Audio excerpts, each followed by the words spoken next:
What is up, Ninja Nation? I am here with my friend and card collector, just legend in the industry, Justin Skogen. What is up, Justin? Hey, good morning, Rob. How are you? Oh, pretty good. Like today, we are talking about something really cool, which is the new candy NFTs. Like this is really exciting stuff, isn't it? Yeah, it's pretty cool. I saw these things last year, and it sounds like they've made a bunch of changes and added some different nuances that make it really exciting, especially for the collectible space. Well, I'm going to put some of these cards in this video, but they were kind enough to get me like a Lucas Giolito legendary. I mean, Lucas should be called the legendary Lucas Giolito anyway, but it's this legendary card. An epic Shane Bieber, which is appropriate. A rare Chris Sale. A core Sandy Alcantara, and a uncommon Joe Musgrove. And it's kind of cool to me, like the different levels they have of this. And it's not only scarcity, but it's also the things unlocked in the card itself, right? Absolutely, absolutely. That scarcity, the different rarity levels, that's just like parallels in the traditional space where you get the tangible card, right? They're really trying to mirror that, and it's pretty exciting. And even more exciting is picking up different elements of these guys' careers that really stand out. This Joe Musgrove you're gonna look at here in a minute is pretty awesome. Oh yeah, I mean, like he did something pretty cool last year, which Exactly. yeah. And that's so, and these are also like the thing I don't know is like in the regular cardboard card, which are not dynamic, obviously, these things are. Yeah. But you also like, I don't know what numbers they make of them. These seem to be awfully low numbers for the NFTs, which makes them more valuable, I guess, due to scarcity. Absolutely. I think they're picking up on some of the different transformations in the tangible hobby space over the years where parallels and short prints and things like that become the true collectibles because they are so rare and scarce. And I think they're picking up on these same things. You can get a common card, which keeps the average collector, whether it be an NFT or a tangible card, in play, but these short prints, these very limited, rare, legendary, and uncommon things are what bring people back. Super exciting. Well, and yeah, like some of these values are crazy. Like, what was that? The Otani card went for $100,000 for an NFT. $100,000 Otani NFT card. It's pretty exciting. Wow, that's kind of sick.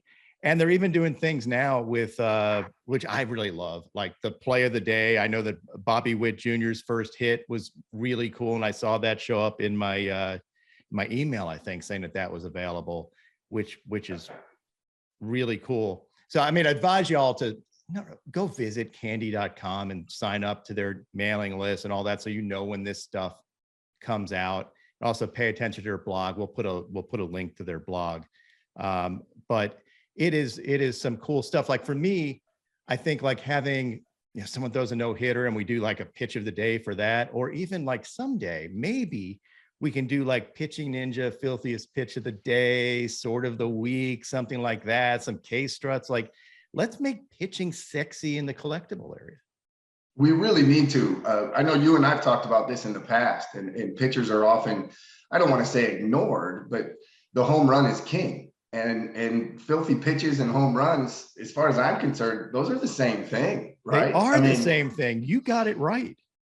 Yeah. Bat flips are fine, but case struts are pretty cool too. Well, and other than pitchers, they also have some other, like, they do have some hitters coming out, right? Like I mean, I don't want to just talk about pitchers. In fairness, like the first drop is April 12th, I believe. And then it's like every week. Every Tuesday, yeah, they're going to launch new icon packs. Yep. So that's really five cards this year versus 3 last year, I believe. Yeah, so you're getting more value because you're getting 5 cards, and it's like I think they guarantee you something above the core card in every pack, which is correct. Cool. One of those rarity parallels included in every pack. Yeah. So that's also super cool, I think. But what gets me is like we all collected cards when we were kids, and they're awesome. Like, you'd flip, you'd collect it, you trade, you put them in your spokes. You can't put NFTs in the spokes of your tires to make it sound like a car or something, a drag racer. But the cool thing about NFTs are you can do so much with them. Why don't you touch on like Yes. what makes this different? What makes this different from the tangible card stuff from a card collector standpoint? I think there's a couple of things. It becomes more like art. Now you own an original rendition where sure the Topps cards that we might have put in our spokes or in our binders or whatever else, those are fantastic and they still hold value, but they were mass produced and they're somewhat ubiquitous. You can talk to thousands of people that have that same thing. That's not the case with the NFTs. You have a unique version that is specific to just you and you own it. That's pretty exciting. And Candy's doing some really fun things with these icon packs that I think is game changing, where it's not just a static NFT anymore. Now the stats are actually updating daily in your NFT. Now that's new and that's exciting. Yeah, I love that part. So to me, it's about the fan experience. And now you're like, not only do you own this card and own this player, but you can watch his stats. The fact that it comes with a highlight, and you're right, like the Musgrove highlight where you have like a no hitter in the middle of your card is really cool. And it just gives you more attachment to the player, maybe like you can watch his stats in real time and you're like, now it's part of the fan group. And I imagine they'll even expand on that in the future. And you can always update these things because they're, I mean, Yeah, I imagine that just adds to the utility down the road, whether they incorporate some type of game or collectability type network that you're part of as an owner of these things. Really the possibilities become endless. yeah, that's really exciting. And at different levels, you're getting different things with each card. Like the legendary one, the Giolito one has a gold signature on it. So you're not only getting his highlights, but you're also getting an autograph. And it's more scarce, so it makes it more valuable. And Lord knows when Lucas wins the Cy Young this year, how valuable that card's going to be. Very, very. Yeah. So, I mean, to me, this is like evolving, and you know better than I do. Like I collected cards, but you're like an actual dude who does this stuff. What will this do for the industry overall? And should they be doing it? Like if I'm a kid or a seasoned collector, is this something that should excite me? I think so. Yeah, I think it's so accessible, right? The hobby in general, from when I was a kid in the 80s to now, has changed so dramatically. And there's a lot of us out there that are fortunate enough, both financially and accessibility wise, to be able to stay with the hobby. I think this lends that new younger generation that doesn't want the clutter of boxes and boxes of cards and all the other things, where you can take these with you. And then eventually, like I said, I think it adds the utility of the NFT and the digital card collecting. Let's call it arena for now, right? I still think we're at the forefront of this. Like, I think there's a ways to go, but there's so much utility behind these things. I think it's going to create networks of fans and collectors alike, and it's going to end up uniting all of us. I don't think I'll ever get away from the tangible card, but to be able to enhance my collection with digital assets that continue to grow in value, I don't know why that isn't exciting. So what's interesting though, you mentioned you won't get away from the tangible card, but like all of us, like I thought, back in the day I did photography and you used to print out your photos. When was the last photo you actually printed out? You make a great point. I couldn't tell you the last time I did that. Yeah. So to me, it sounds good to have it, but to actually now be able to collect these things, have attribution, know that it's yours, like because of the blockchain and everything. It's because there are fakes in the card industry, right? There absolutely are many. Yeah. So like that, if you're buying something, how do you really know it's truly that? So the security factor is incredible. There's no doubt about that. There's no faking my code for my NFT on Candy Digital. Right. You can't. So I think that part's really cool, as well as like today we like action. Like I know it's cool to have that card and shoot, I have cards sitting here on my desk right now. But to have something living and breathing and stuff, I think it's the next generation of things, and it's here. I think you're right. I think you're right. And I think that the whole dynamic nature of what Candy's doing with the 2022 icon packs, that whole change of stats, that whole growth throughout the season, day to day dynamic nature of the NFT, I think that's the game changer. I think that's what brings the old dinosaurs from the hobby like me into this. Or and then bring some new people in there, like, because there are a lot of folks that are, number one, NFTs are all over the place. Like, you hear NFT and you don't know about the quality sometimes. These are high quality NFTs that are unique because Candy has unique rights to MLB content. And this is in conjunction with MLB. So these things are something that you can stake your, you can buy with confidence. To me, I don't know about you, how much that changes what you do. To me, it changes things. It changes it quite a bit. I mean, I was a slow adopter to these things, and I can tell you right now, I'm an owner of one of the early Bobby Witt play of the days. Thanks to Candy Digital for pointing me to the marketplace where some of those were still available. But I think this is a fantastic way to follow along. And if you're a fan, a young fan, an old fan, a collector, I think there's a piece of this for you everywhere. Yeah. So, all right. So, like, I own the ball where I named the Airbender. I think I told you that before. Like, Devin Williams' first Airbender, K against Rizzo. I own it because I coined that term and have the baseball. This is a next generation thing with, like, if I own the NFT from that pitch, that would be sick. And I also had the ball too. Like, it creates more of an experience to me for the fan. And we'll probably bring in a lot of new folks to the hobby.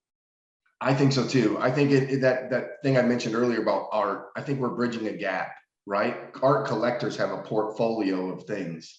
And I think your sports collector, the sports geeks out there like you and I that immerse ourselves in these things, I think it offers that same opportunity, because now we can get you Devin Williams tangible cards too, right? Yeah. And then you have the ball, and then you have the NFT. Like, you have that story, you have that timeline, you have all of it. Like, it's incredible. Yeah. And then I could also have the video included in the NFT itself, knowing that this is like a scarce thing, which would make it more valuable. I mean, those are, that's just the way things work. And you have, anybody can rip video, but to know that this is a one of X, to me, obviously that creates scarcity. It's like lithographs in the real world. Like, if you can have, you can take a picture of the Mona Lisa, or you can own a 1 of 1,000 lithograph, and now that 1 of 1,000 is worth a lot more than just the picture I ended up taking of the painting, which is worth nothing. That is a perfect perspective. Yeah. So the other thing that's cool is I think they're slipping in some World Series NFTs too. Like, I don't have much detail on that. I think it's going to be released soon, but they're going to be included in every one of these packs, or in one of these packs occasionally. Randomly inserted. Randomly inserted. Yep. Another scarcity, another rarity, another parallel, another thing to chase. We call that chasing in the hobby, Rob. We want to chase that valuable card, that rare 1 of 1 opportunity. Yeah. So to me, that's awesome too, because I always this is why I like doing, like, every day for me in Major League Baseball is like opening up a new box of cards. Like, you never know what you're going to see. You never know what you're going to get. There's always that excitement. You get this with the NFTs. You never know what you're going to get. And you may get some of these really scarce things that are going to be worth, maybe $100,000, like Shohei, maybe more. Like, you might get a ridiculous highlight down the road. So I think it's something that everybody should pay attention to. That's why I wanted to bring it out to y'all. Like, I think, you have a great perspective, but I'd like to make sure that at least my followers and subscribers all know that this exists, and they know to go to candy.com to check it out. And always make sure to check the blog, because they will keep you on your, they'll keep you abreast of what's happening, and you want to get it before everybody else, because, like me, I've been shut out of some of these things. And, and then I'm sitting there going, man, if I knew this, I would have gotten it. So I made sure to sign up and know when these things are going to drop. So I'm not going to make that mistake again. And I am going to be collecting these. And I'm excited about it. Like, I think I'm curious to see how this season goes, and what unique things might be offered. Like, somebody throws a no-hitter right away, you have that as a play of the day. I'm freaking on it. Yeah, absolutely. 40 minutes ago, they launched the Pete Alonso Grand Slam from last night. So that Mets fans that should be out there running to Candy Digital to get their piece of history too. Yeah, And they're really good with the newsletters and keeping us up to date. I knew that was launching 10 minutes before 9 Pacific time because of the newsletter. So yeah, they do a great job of communicating with the collectors out there. that's really cool. The other thing is, so some of the players that are going to be featured in the first drop is like Bryce Harper. I heard of him. Wander Franco. Yeah, Mike Trout hit his first home run last night. I think he was in there. Yeah. So this is going to be cool. And it goes beyond pitchers, even though I probably won't say all their names because screw hitters. Like, right. We should probably sneak Wander Franco in there though, because they do focus a lot on that younger group too, that it's going to continue to bring the collectors in here, and he's going to be a star. And then as people come up and stuff too, that's going to be, you're going to want to jump on it because, so, I mean, you since these things are, they're constantly innovating and stuff, you just never know. And you never know what new stuff or new guys coming up they're going to have. And I'm kind of excited to see, so that I'm going to it's bringing a guy who is not in the hobby into the hobby. And I think it's adding something extra for some, like, I know you do this all the time and this is what you do. Is there anything else that jumps out at you that's going to make this really cool? I think for not just for me, but I think for collectors in general, the FOMO piece is huge. You're kind of alluding to it, right? You weren't really a card guy, and all of a sudden that NFT thing is really interesting. And there's a FOMO factor involved in that. And I think the value of what these cards do, these NFTs do, especially Candy, for Candy Digital, is they create that effect. I had it 24 hours after Bobby Witt's first hit, right? I had that FOMO feeling. Oh no, I didn't get in early enough. You want that rare one. I think that's the really fun part. That the cards that the traditional collector like me wants or wants access to sometimes sit on shelves. Right? You can still go get it 3 to 4 days later. If you're not into this, you're late. Yeah. So if you're interested and this creates buzz for you, you really want to be on top of it. You want to be reading and learning and figuring out when things pop. But this is an exciting opportunity. And I think you touched on some things on the pitching side for those fans. And we know that there's many, but to be able to touch on filthy pitches and K struts and all those other things just adds another dynamic. Well, I'm hoping to help grow that somewhere down the road. I think that to me could be huge, but overall, I love it also from the technology standpoint, because I think, baseball is a historic game. It's been around, since the 1800s. It's nice to have this game brought into, the 2020s with this with the technology out there.